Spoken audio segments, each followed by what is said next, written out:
About this time, I experienced a moment of unusual clarity in which I looked back over the way I had travelled so far. I thought, now you possess a key to mythology and are free to unlock all the gates of the unconscious psyche. But then something whispered within me, why open all gates? And promptly the question arose of what, after all, I had accomplished.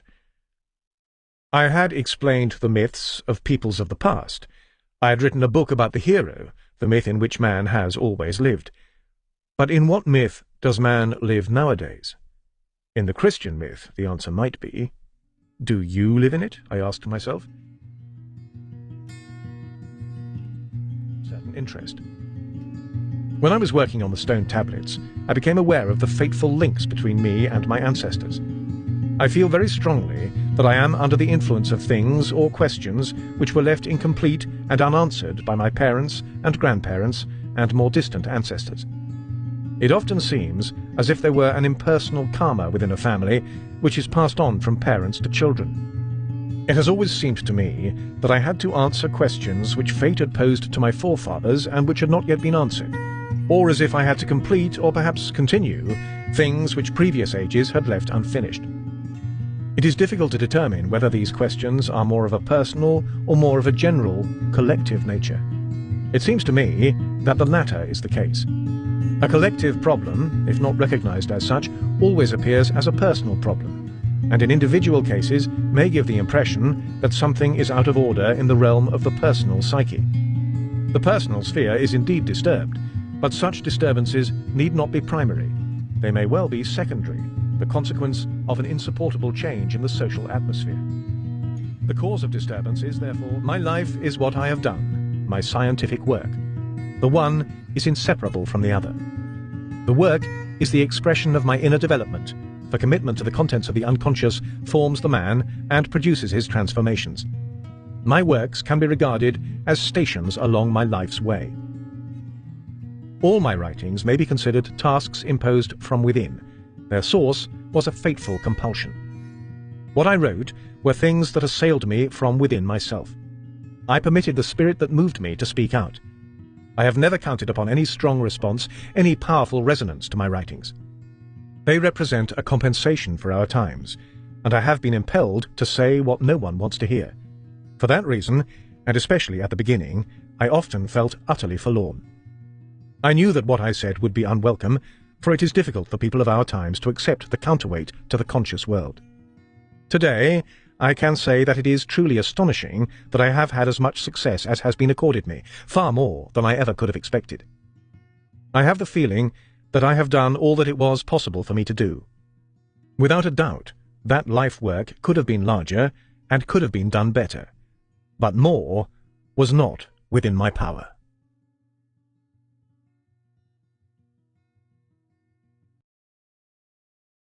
It may well be said that the contemporary cultural consciousness has not yet absorbed into its general philosophy the idea of the unconscious and all that it means, despite the fact that modern man has been confronted with this idea for more than half a century. The assimilation of the fundamental insight that psychic life has two poles still remains a task for the future. Chapter 6. Confrontation with the unconscious. After the parting of the ways with Freud, a period of inner uncertainty began for me. It would be no exaggeration to call it a state of disorientation. I felt totally suspended in mid-air, for I had not yet found my own footing. Above all, I felt it necessary to develop a new attitude towards my patients. I resolved, for the present, not to bring any theoretical premises to bear upon them, but to wait and see what they would tell of their own accord. My aim became to leave things to chance. The result was that the patients would spontaneously report their dreams and fantasies to me, and I would merely ask, "What occurs to you in connection with that?" or "How do you mean that? Where does that come from? What do you think about it?" The interpretations seemed to follow of their own accord from the patient's replies and associations. I avoided all theoretical points of view and simply helped the patients to understand the dream images by themselves without application of rules and theories. Soon I realized that it was right to take the dreams in this way as the basis of interpretation, for that is how dreams are intended. They are the facts from which we must proceed. Naturally, the aspects resulting from this method were so multitudinous that the need for a criterion grew more and more pressing, the need, I might almost put it, for some initial orientation. About this time, I experienced a moment of unusual clarity, in which I looked back over the way I had travelled so far. I thought, now you possess a key to mythology, and are free to unlock all the gates of the unconscious psyche. But then, something whispered within me, why open all gates? And promptly the question arose of what, after all, I had accomplished. I had explained the myths of peoples of the past. I had written a book about the hero, the myth in which man has always lived. But in what myth does man live nowadays? In the Christian myth, the answer might be. Do you live in it? I asked myself. To be honest, the answer was no. For me, it is not what I live by. Then do we no longer have any myth? No. Evidently we no longer have any myth. But then what is your myth, the myth in which you do live? At this point, the dialogue with myself became uncomfortable, and I stopped thinking. I had reached a dead end. Then, around Christmas of 1912, I had a dream. In the dream, I found myself in a magnificent Italian loggia with pillars, a marble floor, and a marble balustrade. I was sitting on a gold Renaissance chair. In front of me was a table of rare beauty. It was made of green stone, like emerald. There I sat, looking out into the distance, for the loggia was set high up on the tower of a castle. My children were sitting at the table too. Suddenly, a white bird descended, a small seagull or a dove. Gracefully, it came to rest on the table, and I signed to the children to be still, so that they would not frighten away the pretty white bird. Immediately, the dove was transformed into a little girl, about 8 years of age, with golden blonde hair. She ran off with the children and played with them among the colonnades of the castle. I remained lost in thought, musing about what I had just experienced. The little girl returned, and tenderly placed her arms round my neck. Then she suddenly vanished, the dove was back, and spoke slowly in a human voice. Only in the first hours of the night can I transform myself into a human being, while the male dove is busy with the 12 dead. Then she flew off into the blue air, and I awoke. I was greatly stirred. What business would a male dove be having with 12 dead people? In connection with the emerald table, the story of the tabula smaragdina occurred to me, the emerald table in the alchemical legend of Hermes Trismegistus. He was said to have left behind him a table upon which the basic tenets of alchemical wisdom were engraved in Greek. I also thought of the 12 apostles, the 12 months of the year, the signs of the zodiac, etc. But I could find no solution to the enigma. Finally, I had to give it up. All I knew with any certainty was that the dream indicated an unusual activation of the unconscious. But I knew no technique whereby I might get to the bottom of my inner processes, and so there remained nothing for me to do but wait, go on with my life, and pay close attention to my fantasies. One fantasy kept returning. There was something dead present, but it was also still alive. For example, corpses were placed in crematory ovens, but were then discovered to be still living. These fantasies came to a head, and were simultaneously resolved in a dream. I was in a region like the Aliscon, near Arles. There they have a lane of sarcophagi which go back to Merovingian times. In the dream, I was coming from the city, and saw before me a similar lane with a long row of tombs. They were pedestals with stone slabs on which the dead lay. They reminded me of old church burial vaults, where knights in armour lie outstretched. Thus the dead lay in my dream, in their antique clothes, with hands clasped, the difference being that they were not hewn out of stone, but in a curious fashion mummified. I stood still in front of the first grave, and looked at the dead man, who was a person of the 1830s. I looked at his clothes with interest, whereupon he suddenly moved and came to life. He unclasped his hands. But that was only because I was looking at him. I had an extremely unpleasant feeling, but walked on and came to another body. He belonged to the 18th century. There exactly the same thing happened. When I looked at him, he came to life and moved his hands. So I went down the whole row until I came to the 12th century, that is, to a crusader in chain mail who lay there with clasped hands. His figure seemed carved out of wood. For a long time I looked at him and thought he was really dead, but suddenly I saw that a finger of his left hand was beginning to stir gently. Of course, I had originally held to Freud's view that vestiges of old experiences exist in the unconscious. But dreams like this, and my actual experiences of the unconscious, taught me that such contents are not dead, outmoded forms, but belong to our living being. My work had confirmed this assumption, and in the course of years there developed from it the theory of archetypes. The dreams, however, could not help me over my feeling of disorientation. On the contrary, I lived as if under constant inner pressure. At times, this became so strong that I suspected there was some psychic disturbance in myself. Therefore, I twice went over all the details of my entire life, with particular attention to childhood memories, for I thought there might be something in my past which I could not see, and which might possibly be the cause of the disturbance.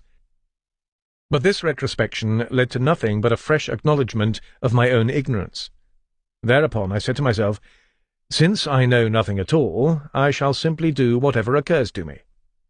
Thus I consciously submitted myself to the impulses of the unconscious. The first thing that came to the surface was a childhood memory from perhaps my 10th or 11th year. At that time I had had a spell of playing passionately with building blocks. I distinctly recalled how I had built little houses and castles using bottles to form the sides of gates and vaults. Somewhat later, I had used ordinary stones, with mud for mortar. These structures had fascinated me for a long time.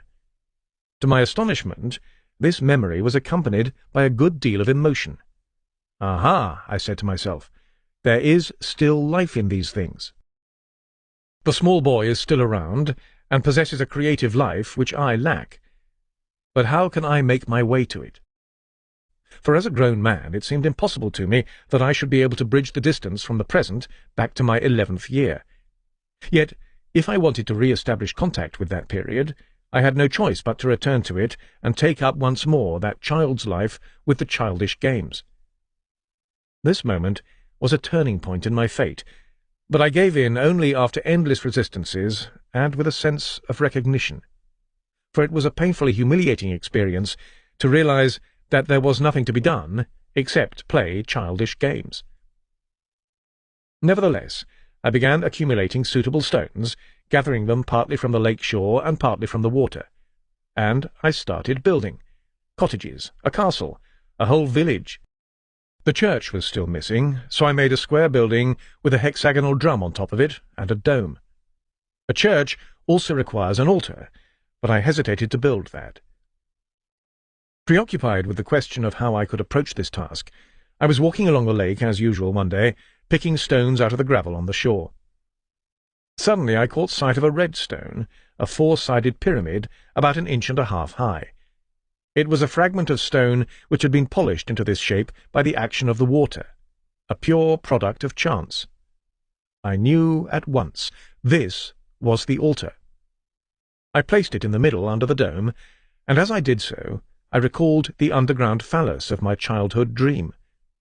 This connection gave me a feeling of satisfaction. I went on with my building game after the noon meal every day, whenever the weather permitted. As soon as I was through eating, I began playing, and continued to do so until the patients arrived, and if I was finished with my work early enough in the evening, I went back to building. In the course of this activity, my thoughts clarified, and I was able to grasp the fantasies whose presence in myself I dimly felt.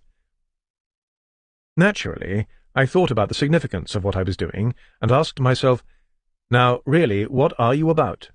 You are building a small town, and doing it as if it were a right. I had no answer to my question, only the inner certainty that I was on the way to discovering my own myth. For the building game was only a beginning. It released a stream of fantasies which I later carefully wrote down. This sort of thing has been consistent with me, and at any time in my later life when I came up against a blank wall, I painted a picture or hewed stone. Each such experience proved to be a rite d'entrée for the ideas and works that followed hard upon it.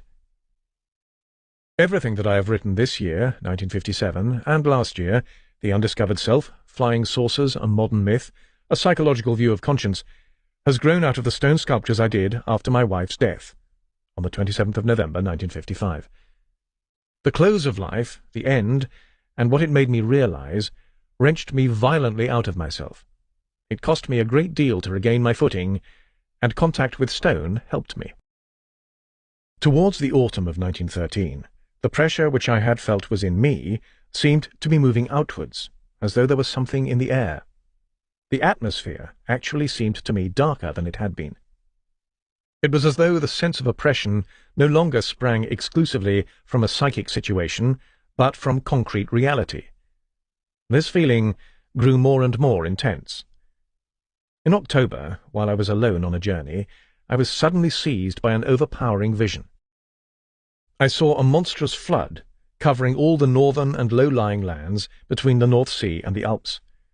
When it came up to Switzerland, I saw that the mountains grew higher and higher to protect our country. I realized that a frightful catastrophe was in progress. I saw the mighty yellow waves, the floating rubble of civilization, and the drowned bodies of uncounted thousands. Then the whole sea turned to blood. This vision lasted about 1 hour.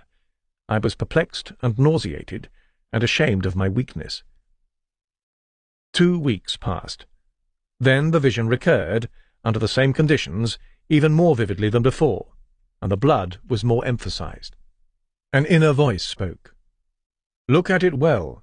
It is wholly real, and it will be so. You cannot doubt it." That winter, someone asked me what I thought were the political prospects of the world in the near future. I replied that I had no thoughts on the matter, but that I saw rivers of blood. I asked myself whether these visions pointed to a revolution, but could not really imagine anything of the sort. And so I drew the conclusion that they had to do with me myself, and decided that I was menaced by a psychosis. The idea of war did not occur to me at all. Soon afterwards, in the spring and early summer of 1914, I had a thrice-repeated dream that in the middle of summer an Arctic cold wave descended and froze the land to ice. I saw, for example, the whole of Lorraine and its canals frozen, and the entire region totally deserted by human beings. All living green things were killed by frost. This dream came in April and May, and for the last time in June 1914. In the third dream, frightful cold had again descended from out of the cosmos. This dream, however, had an unexpected end.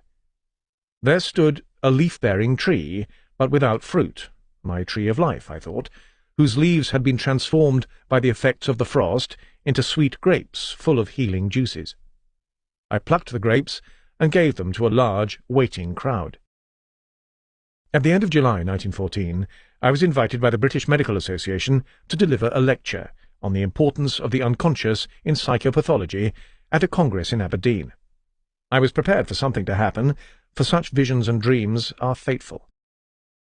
In my state of mind just then, with the fears that were pursuing me, it seemed fateful to me that I should have to talk on the importance of the unconscious at such a time.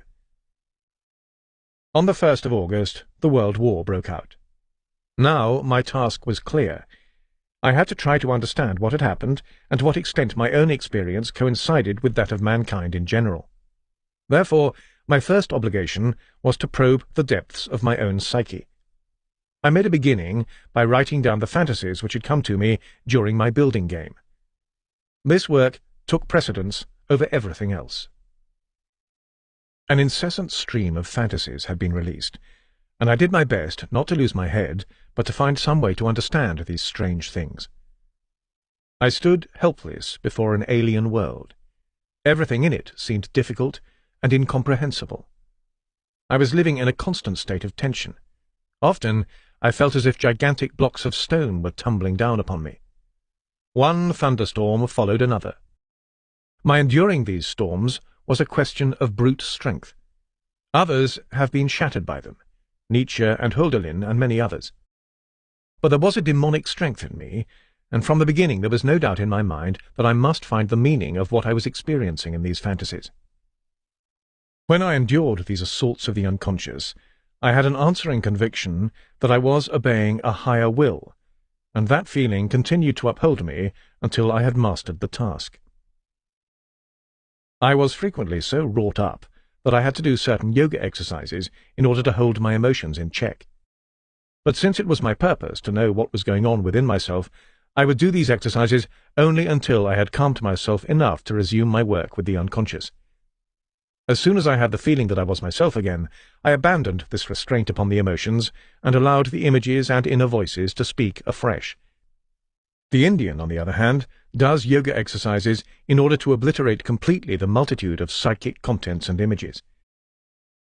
To the extent that I managed to translate the emotions into images, that is to say, to find the images which were concealed in the emotions, I was inwardly calmed and reassured. Had I left those images hidden in the emotions, I might have been torn to pieces by them. There is a chance that I might have succeeded in splitting them off, but in that case I would inexorably have fallen into a neurosis and so been ultimately destroyed by them anyhow. As a result of my experiment, I learned how helpful it can be, from a therapeutic point of view, to find the particular images which lie behind emotions. I wrote down the fantasies as well as I could, and made an earnest effort to analyze the psychic conditions under which they had arisen. But I was able to do this only in clumsy language. First, I formulated the things as I had observed them, usually in high-flown language, for that corresponds to the style of the archetypes. Archetypes speak the language of high rhetoric, even of bombast. It is a style I find embarrassing. It grates on my nerves, as when someone draws his nails down a plaster wall or scrapes his knife against a plate. But since I did not know what was going on, I had no choice but to write everything down in the style selected by the unconscious itself. Sometimes it was as if I were hearing it with my ears, sometimes feeling it with my mouth, as if my tongue were formulating words. Now and then I heard myself whispering aloud. Below the threshold of consciousness, everything was seething with life.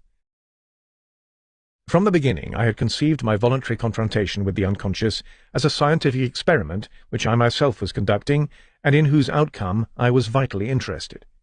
Today, I might equally well say that it was an experiment which was being conducted on me.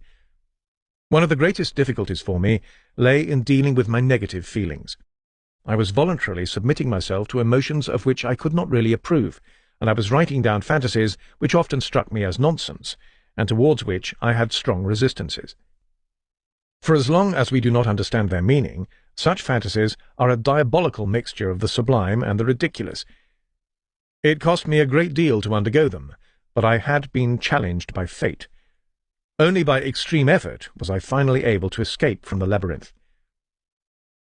In order to grasp the fantasies which were stirring in me underground, I knew that I had to let myself plummet down into them, as it were.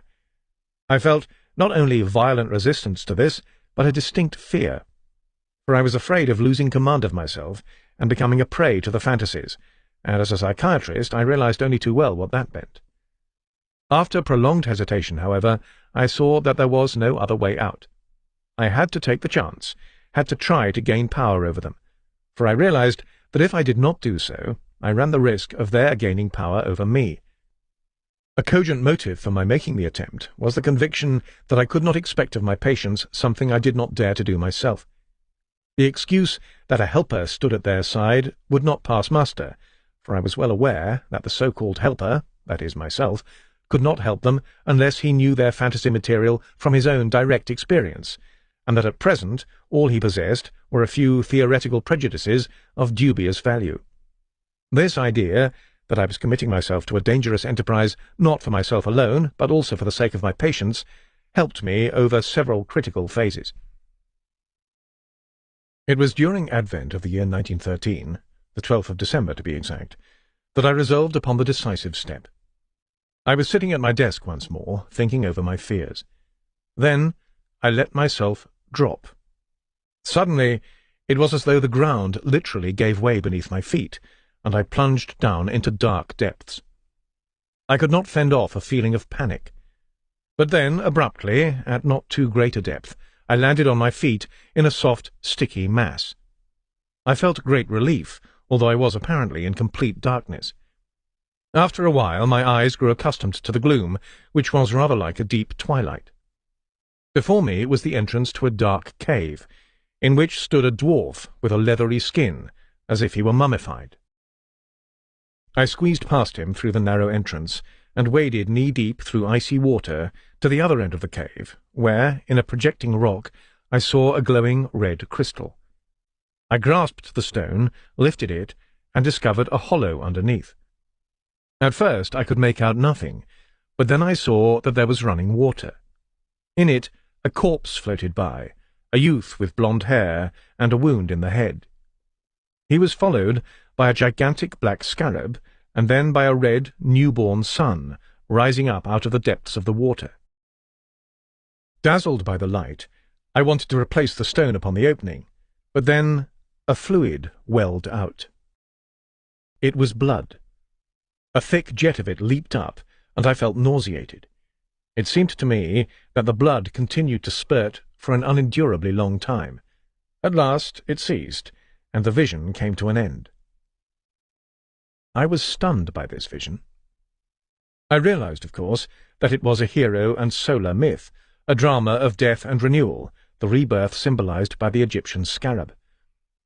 At the end, the dawn of the new day should have followed, but instead came that intolerable outpouring of blood, an altogether abnormal phenomenon, so it seemed to me.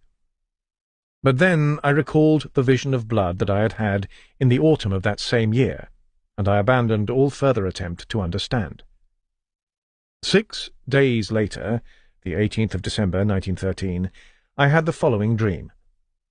I was with an unknown, brown-skinned man, a savage, in a lonely, rocky mountain landscape. It was before dawn. The eastern sky was already bright, and the stars fading. Then I heard Siegfried's horn sounding over the mountains, and I knew that we had to kill him. We were armed with rifles, and lay in wait for him on a narrow path over the rocks.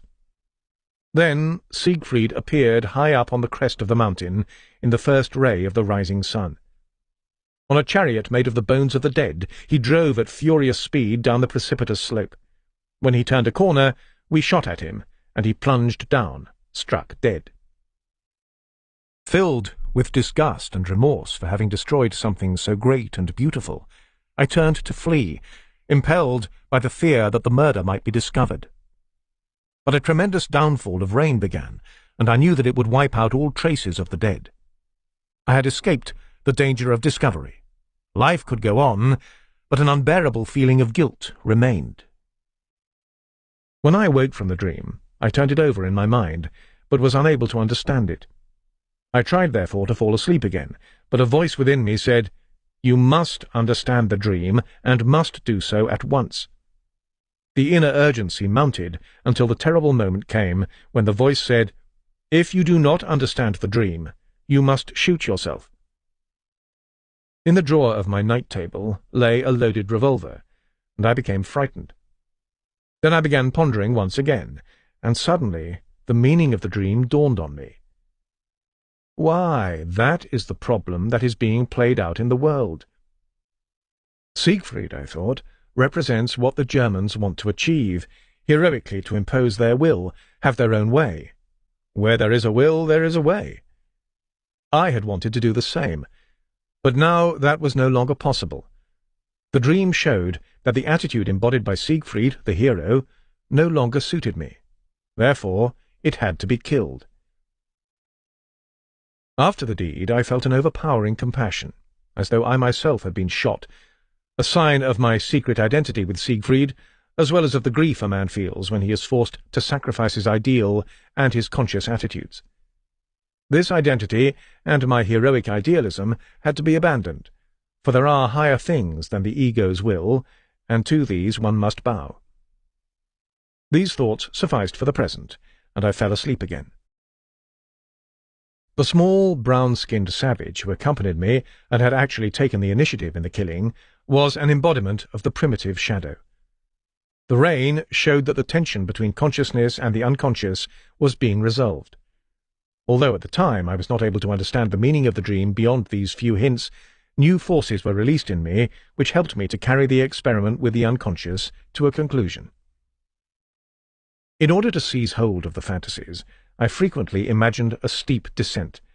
I even made several attempts to get to the very bottom. The first time I reached, as it were, a depth of about 1,000 feet. The next time I found myself at the edge of a cosmic abyss. It was like a voyage to the moon or a descent into empty space. First came the image of a crater, and I had the feeling that I was in the land of the dead. The atmosphere was that of the other world.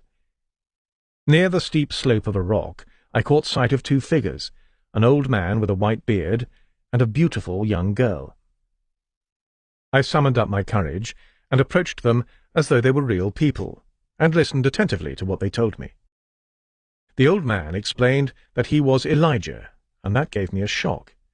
But the girl staggered me even more, for she called herself Salome. She was blind. What a strange couple, Salome and Elijah. But Elijah assured me that he and Salome had belonged together from all eternity, which completely astounded me. They had a black serpent living with them, which displayed an unmistakable fondness for me. I stuck close to Elijah because he seemed to be the most reasonable of the three and to have a clear intelligence. Of Salome I was distinctly suspicious.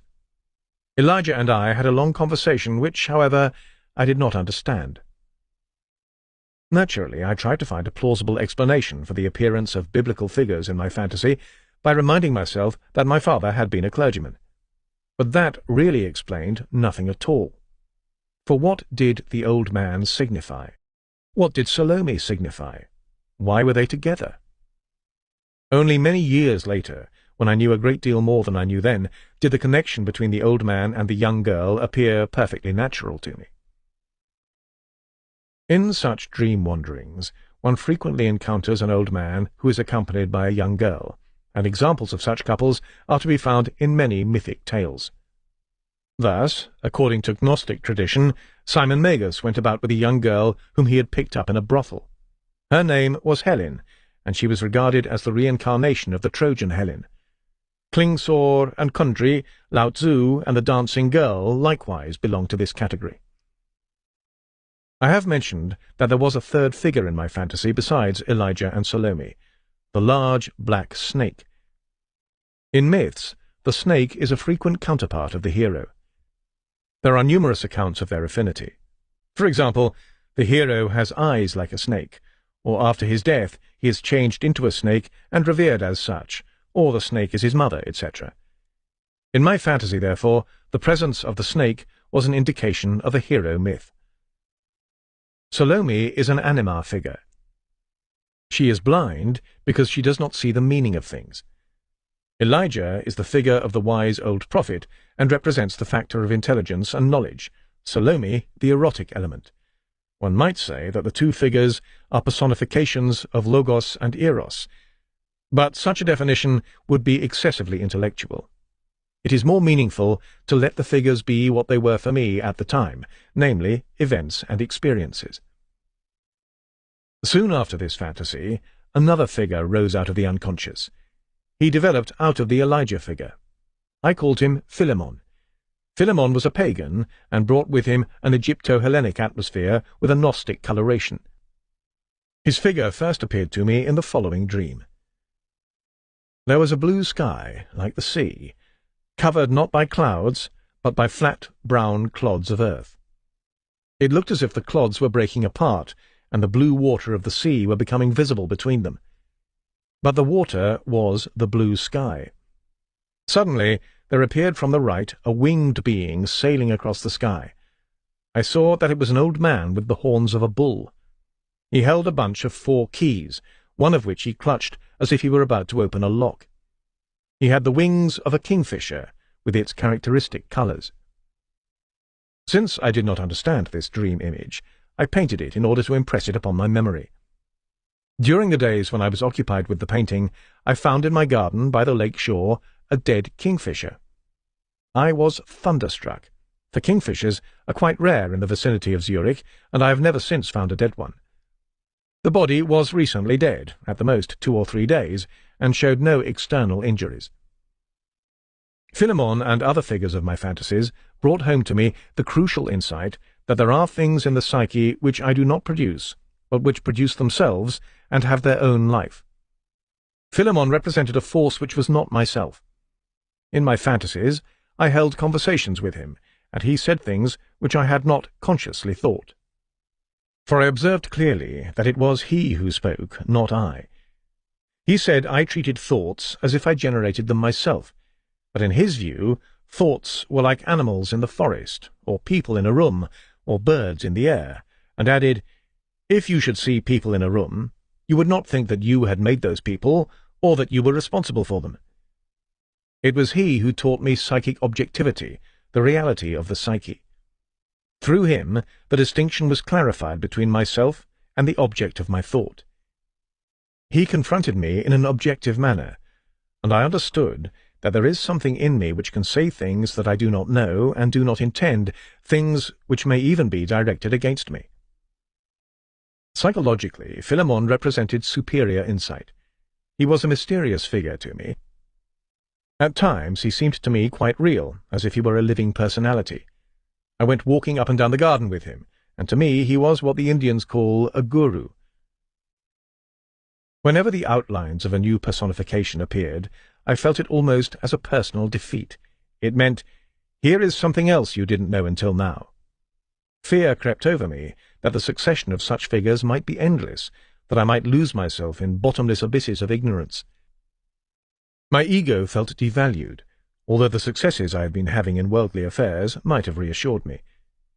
In my darkness, horridas nostrae mentis purga tenebras, cleanse the horrible darkness of our mind, the Aurora Consurgens, an alchemical treatise ascribed to Thomas Aquinas, says, I could have wished for nothing better than a real, live guru, someone possessing superior knowledge and ability who would have disentangled for me the involuntary creations of my imagination. This task was undertaken by the figure of Philemon, whom in this respect I had willy-nilly to recognize as my psychagogue, and the fact was that he conveyed to me many an illuminating idea. More than 15 years later, a highly cultivated elderly Indian visited me, a friend of Gandhi's. He talked about Indian education, in particular about the relationship between guru and chela. I hesitantly asked him whether he could tell me anything about the person and character of his own guru, whereupon he replied, in a matter-of-fact tone, "Oh yes, he was Shankaracharya." "You don't mean the commentator on the Vedas, who died centuries ago?" I asked. "Yes, I mean him," he said, to my amazement. "Then you are referring to a spirit?" I asked. "Of course it was his spirit," he agreed. At that moment I thought of Philemon. "There are ghostly gurus too," he added. "Most people have living gurus, but there are always some who have a spirit for teacher." This information was both illuminating and reassuring to me.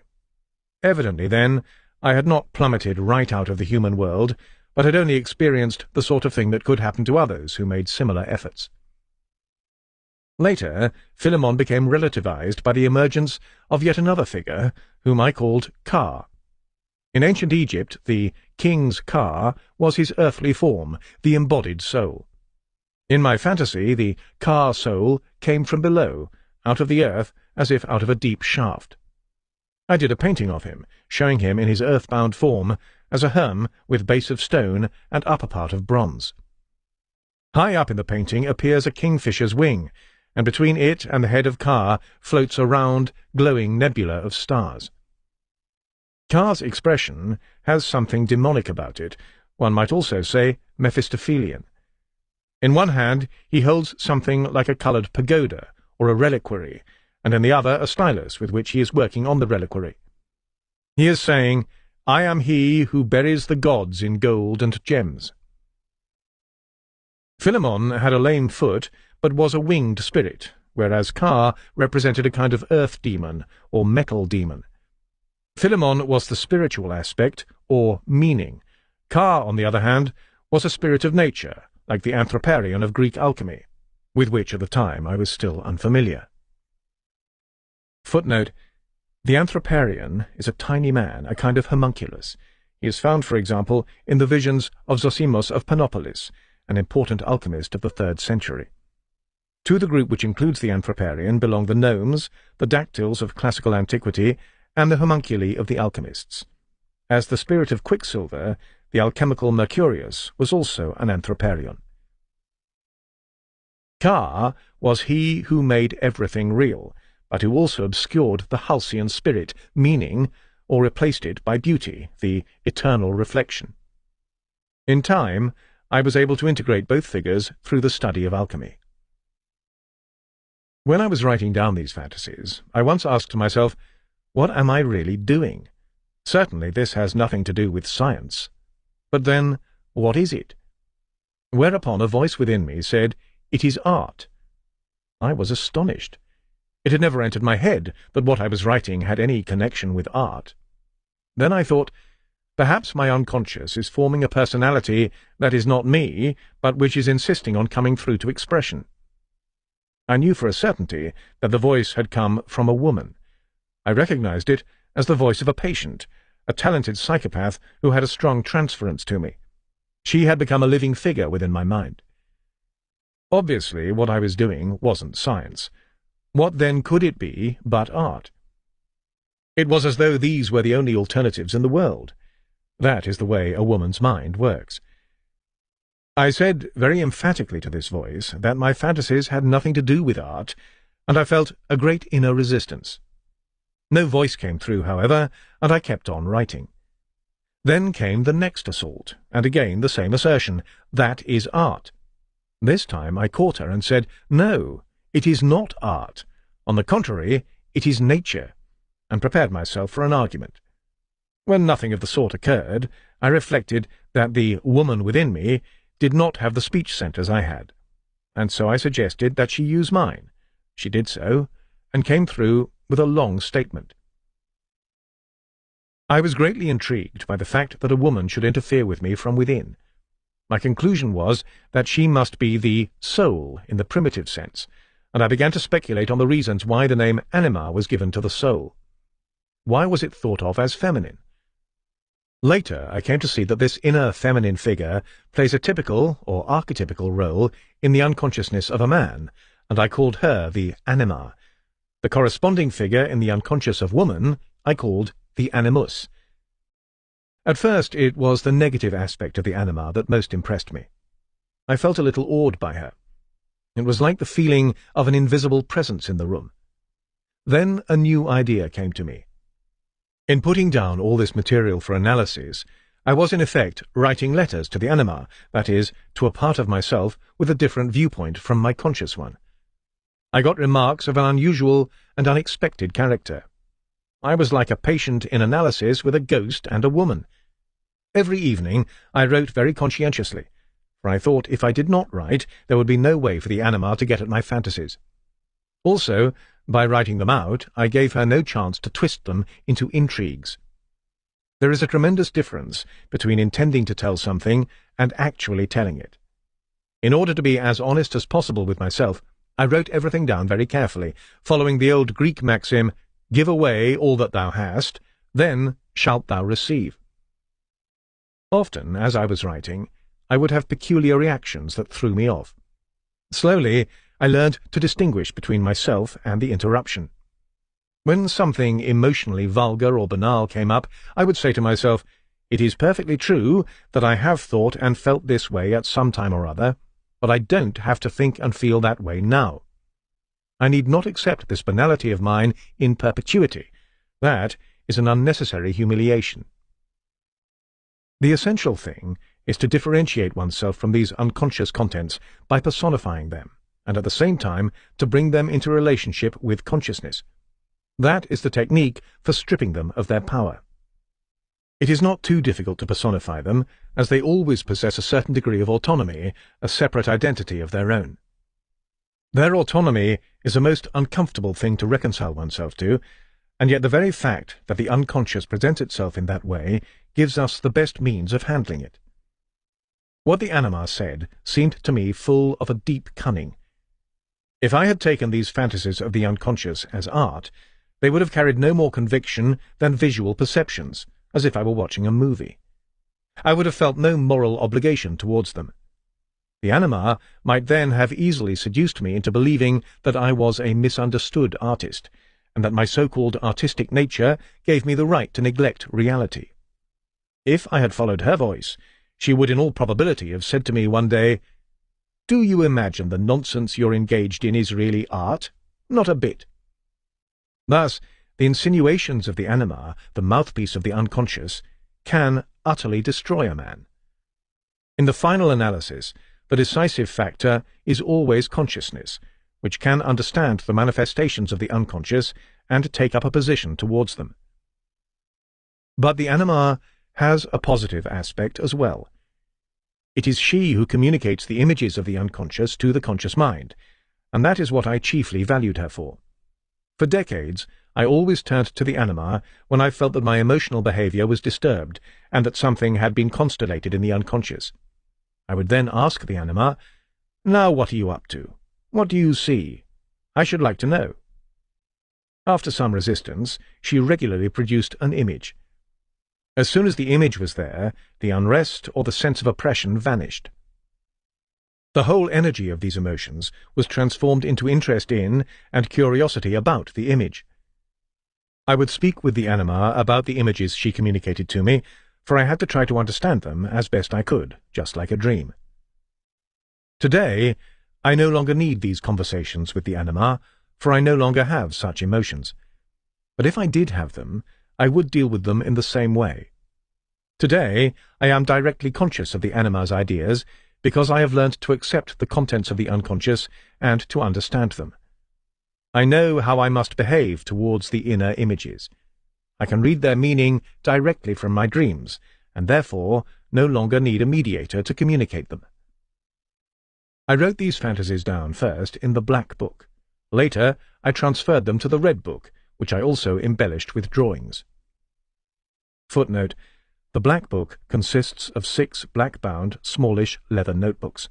The red book, a folio volume bound in red leather, contains the same fantasies couched in elaborately literary form and language and set down in calligraphic Gothic script, in the manner of medieval manuscripts. It contains most of my mandala drawings. In the red book, I tried an aesthetic elaboration of my fantasies, but never finished it. I became aware that I had not yet found the right language, that I still had to translate it into something else. Therefore, I gave up this aestheticizing tendency in good time in favor of a rigorous process of understanding. I saw that so much fantasy needed firm ground underfoot, and that I must first return wholly to reality. For me, reality meant scientific comprehension.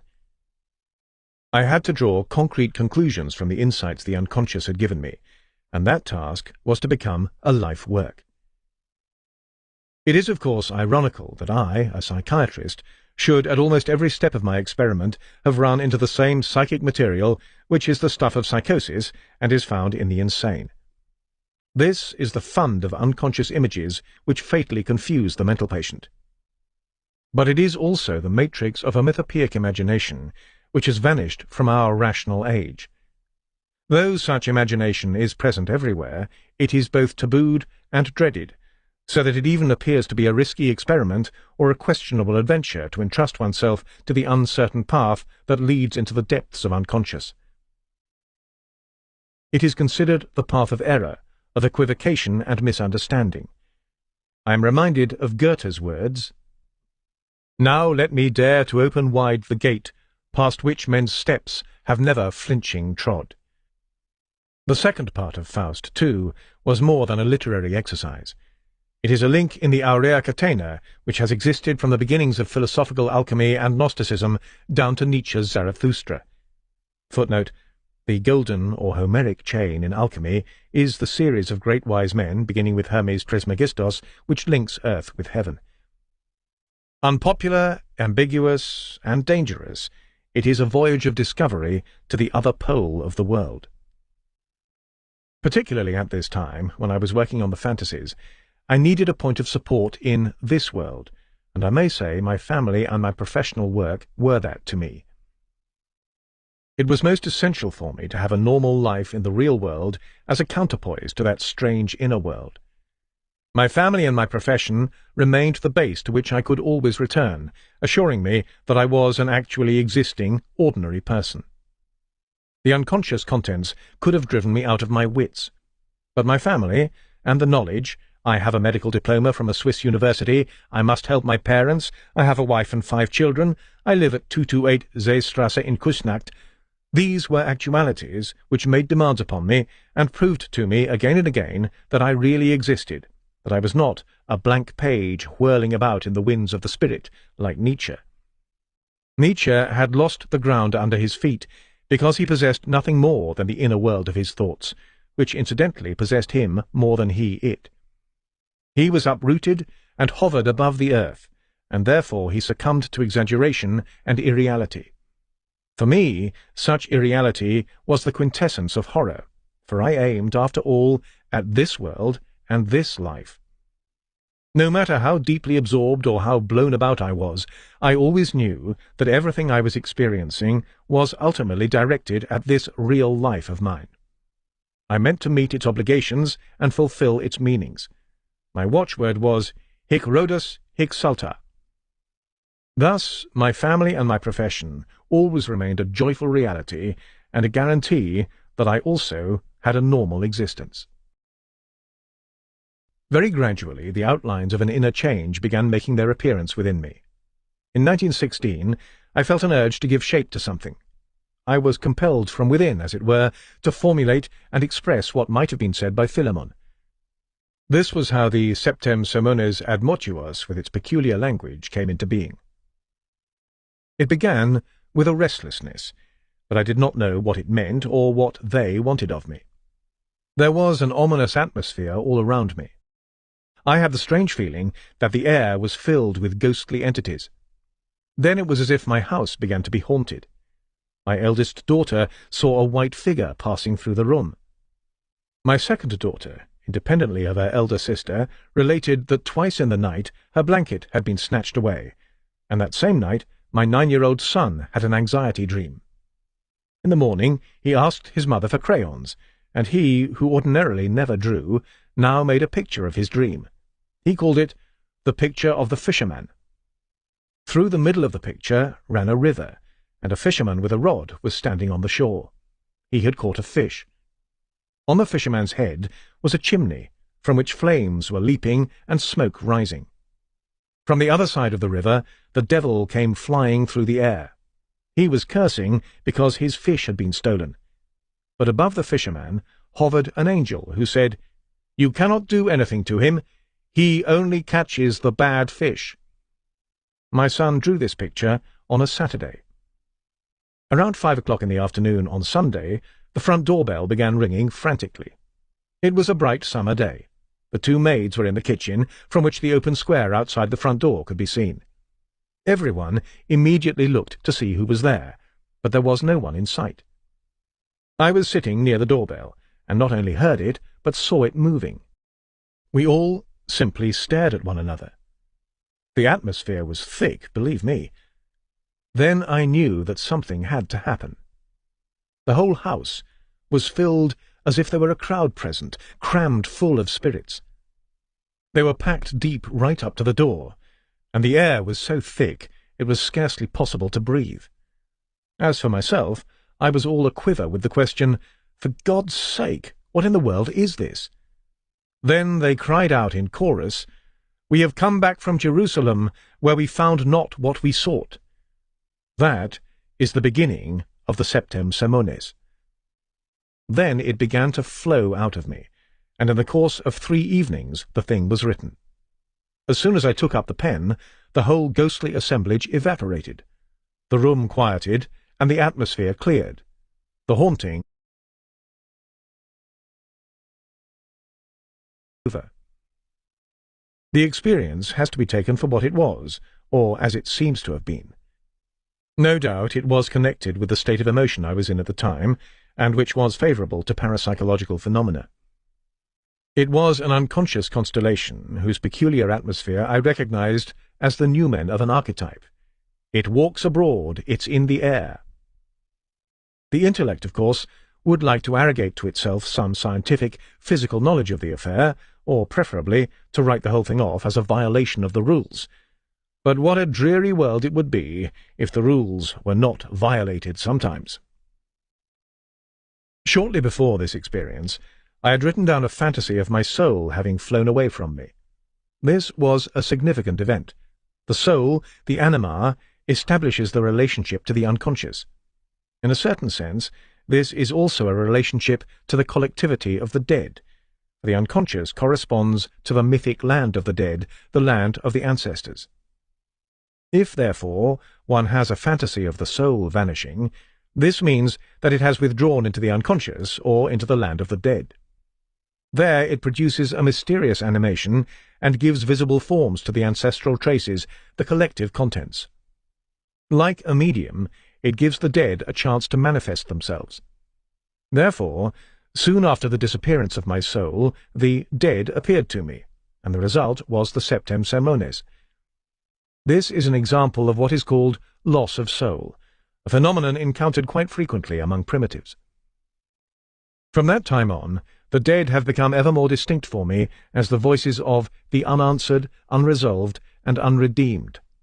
For since the questions and demands which my destiny required me to answer did not come to me from outside, they must have come from the inner world.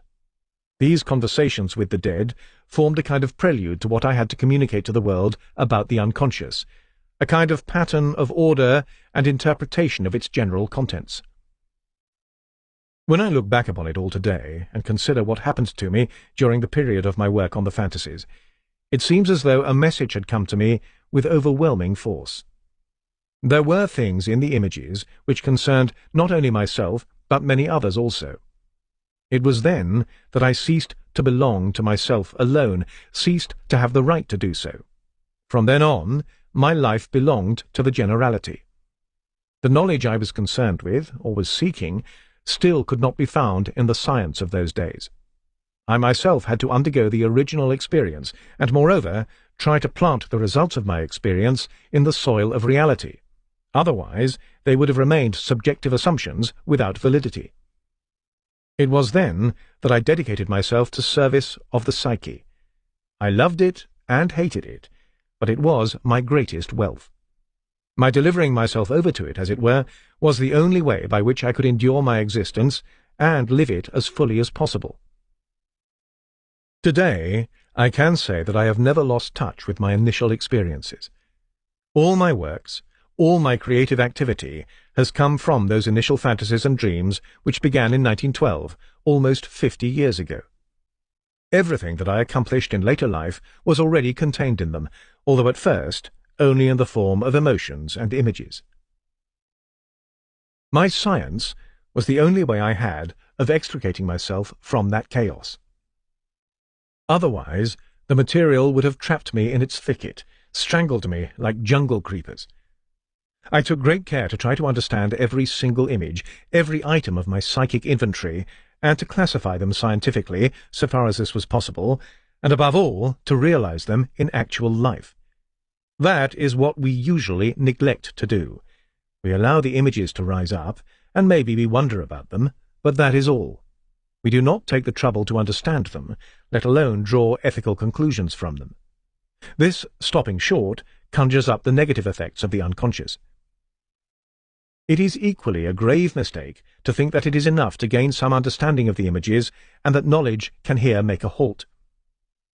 Insight into them must be converted into an ethical obligation. Not to do so is to fall prey to the power principle, and this produces dangerous effects which are destructive not only to others, but even to the knower. The images of the unconscious place a great responsibility upon a man. Failure to understand them, or a shirking of ethical responsibility, deprives him of his wholeness and imposes a painful fragmentariness on his life. In the midst of this period, when I was so preoccupied with the images of the unconscious, I came to the decision to withdraw from the university, where I had lectured for 8 years as Privatdozent since 1905. My experience and experiments with the unconscious had brought my intellectual activity to a standstill. After the completion of The Psychology of the Unconscious, I found myself utterly incapable of reading a scientific book. This went on for 3 years. I felt I could no longer keep up with the world of the intellect, nor would I have been able to talk about what really preoccupied me. The material brought to light from the unconscious had, almost literally, struck me dumb. I could neither understand it nor give it form. At the university, I was in an exposed position, and felt that in order to go on giving courses there, I would first have to find an entirely new and different orientation. It would be unfair to continue teaching young students when my own intellectual situation was nothing but a mass of doubts. I therefore felt that I was confronted with the choice of either continuing my academic career, whose road lay smooth before me, or following the laws of my inner personality, of a higher reason, and forging ahead with this curious task of mine, this experiment in confrontation with the unconscious. But until it was completed, I could not appear before the public. Consciously, deliberately then, I abandoned my academic career. For I felt that something great was happening to me, and I put my trust in the things which I felt to be more important sub specie aeternitatis. I knew that it would fill my life, and for the sake of that goal, I was ready to take any kind of risk. What, after all, did it matter whether or not I became a professor? Of course, it bothered me to have to give this up. In many respects, I regretted that I could not confine myself to generally understandable material. I even had moments when I stormed against destiny. But emotions of this kind are transitory and do not count. The other thing, on the contrary, is important, and if we pay heed to what the inner personality desires and says, the sting vanishes. That is something I have experienced again and again, not only when I gave up my academic career. Indeed, I had my first experiences of this sort as a child. In my youth, I was hot-tempered, but whenever the emotion had reached its climax, suddenly it swung round, and there followed a cosmic stillness. At such times, I was remote from everything, and what had only a moment before excited me seemed to belong to a distant past. The consequence of my resolve, and my involvement with things which neither I nor anyone else could understand, was an extreme loneliness. I was going about laden with thoughts of which I could speak to no one. They would only have been misunderstood. I felt the gulf between the external world and the interior world of images in its most painful form. I could not yet see that interaction of both worlds which I now understand. I saw only an irreconcilable contradiction between inner and outer.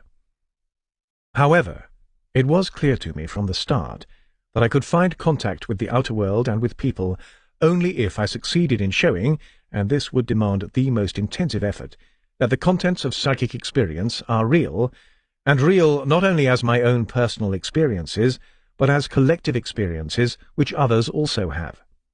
Later, I tried to demonstrate this in my scientific work, and I did all in my power to convey to my intimates a new way of seeing things.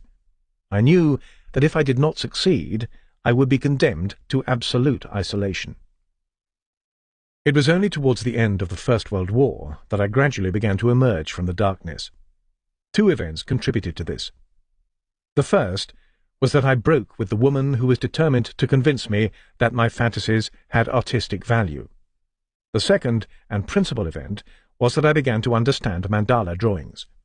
This happened in 1918-19. I had painted the first mandala in 1916 after writing the Septem Semones. Naturally, I had not then understood it. In 1918-19, I was in Château d'Ay as commandant de la Région Anglaise des Internés de Guerre. While I was there, I sketched every morning in a notebook a small circular drawing, a mandala, which seemed to correspond to my inner situation at the time. With the help of these drawings, I could observe my psychic transformations from day to day. One day, for example, I received a letter from that aesthetic lady in which she again stubbornly maintained that the fantasies arising from my unconscious had artistic value and should be considered art. The letter got on my nerves. It was far from stupid, and therefore dangerously persuasive. The modern artist, after all, seeks to create art out of the unconscious. The utilitarianism and self-importance concealed behind this thesis touched a doubt in myself, namely, my uncertainty as to whether the fantasies I was producing were really spontaneous and natural, and not, ultimately, my own arbitrary inventions. I was by no means free from the bigotry and hubris of consciousness, which wants to believe that any halfway decent inspiration is due to one's own merit, whereas inferior reactions come merely by chance, or even derive from alien sources. Out of this irritation and disharmony within myself, there proceeded the following day a changed mandala. Part of the periphery had burst open, and the symmetry was destroyed. Only gradually did I discover what the mandala really is: formation, transformation, eternal mind's eternal recreation. And that is the self, the wholeness of the personality, which, if all goes well, is harmonious, but which cannot tolerate self-deceptions. My mandalas were cryptograms concerning the state of self which were presented to me anew each day. In them I saw the self, that is, my whole being, actively at work. To be sure, at first I could only dimly understand them, but they seemed to me highly significant, and I guarded them like precious pearls. I had the distinct feeling that they were something central, and in time I acquired through them a living conception of the self. The self, I thought, was like the monad which I am, and which is my world. The mandala represents this monad, and corresponds to the microcosmic nature of the psyche. I no longer know how many mandalas I drew at this time. There were a great many. While I was working on them, the question arose repeatedly, what is this process leading to? Where is its goal? From my own experience, I knew by now that I could not presume to choose a goal which would seem trustworthy to me. It had been proved to me that I had to abandon the idea of the superordinate position of the ego. After all, I had been brought up short when I had attempted to maintain it. I had wanted to go on with the scientific analysis of myths, which I had begun in Symbols of Transformation. That was still my goal, but I must not think of that. I was being compelled to go through this process of the unconscious. I had to let myself be carried along by the current without a notion of where it would lead me.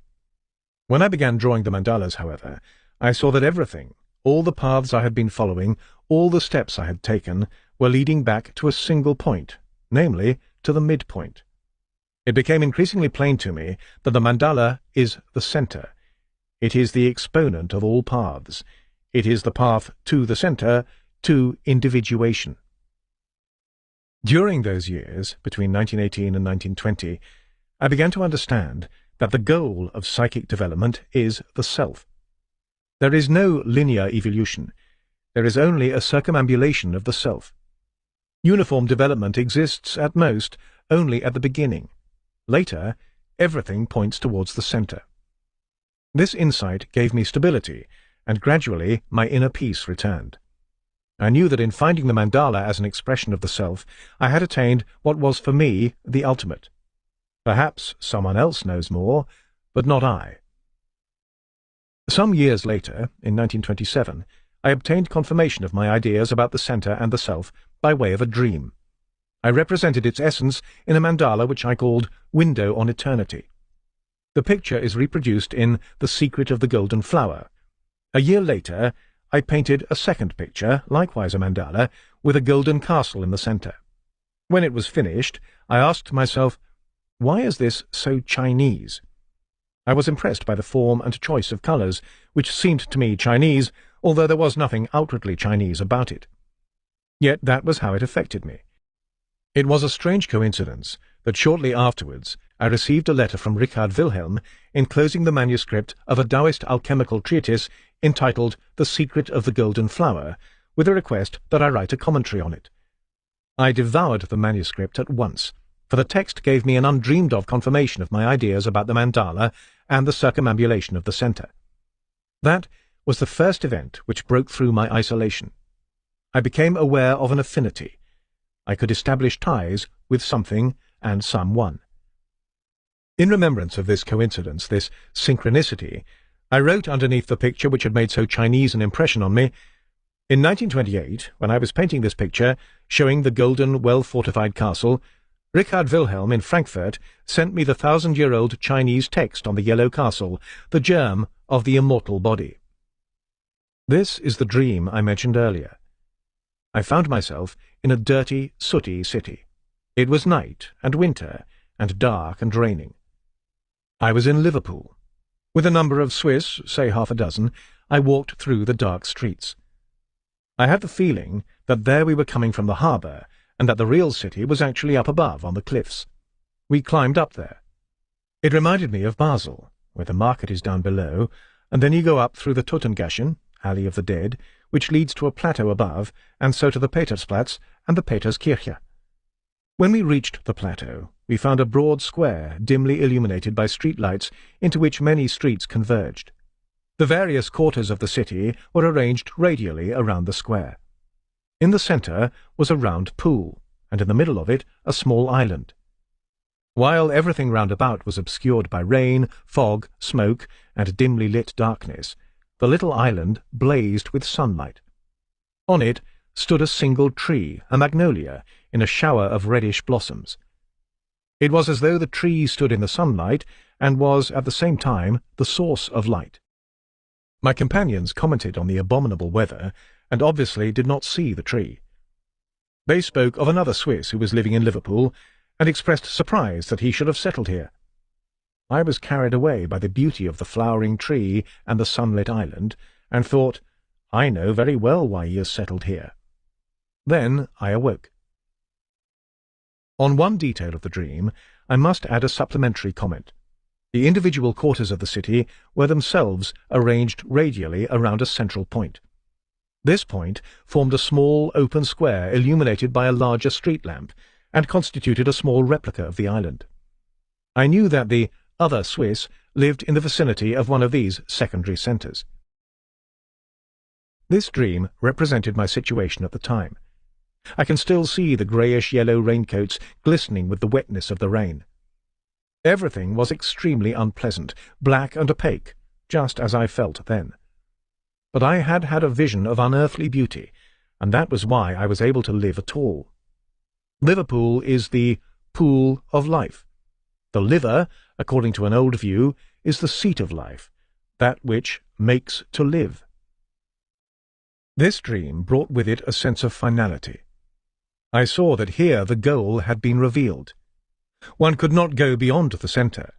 The centre is the goal, and everything is directed towards that centre. Through this dream, I understood that the self is the principle and archetype of orientation and meaning. Therein lies its healing function. For me, this insight signified an approach to the centre, and therefore to the goal. Out of it emerged a first inkling of my personal myth. After this dream, I gave up drawing or painting mandalas. The dream depicted the climax of the whole process of development of consciousness. It satisfied me completely, for it gave a total picture of my situation. I had known, to be sure, that I was occupied with something important, but I still lacked understanding, and there had been no one among my associates who could have understood. The clarification brought about by the dream made it possible for me to take an objective view of the things that filled my being. Without such a vision, I might perhaps have lost my orientation and been compelled to abandon my undertaking. But here the meaning had been made clear. When I parted from Freud, I knew that I was plunging into the unknown. Beyond Freud, after all, I knew nothing, but I had taken the step into darkness. When that happens, and then such a dream comes, one feels it as an act of grace. It has taken me virtually 45 years to distill within the vessel of my scientific work the things I experienced and wrote down at that time. As a young man, my goal had been to accomplish something in my science. But then I hit upon this stream of lava, and the heat of its fires reshaped my life. That was the primal stuff which compelled me to work upon it, and my works are a more or less successful endeavour to incorporate this incandescent matter into the contemporary picture of the world. The years when I was pursuing my inner images were the most important in my life. In them, everything essential was decided. It all began then. The later details are only supplements and clarifications of the material that burst forth from the unconscious and at first swamped me. It was the prima materia for a lifetime's work. Chapter 7. The Work. As my life entered its second half, I was already embarked on the confrontation with the contents of the unconscious.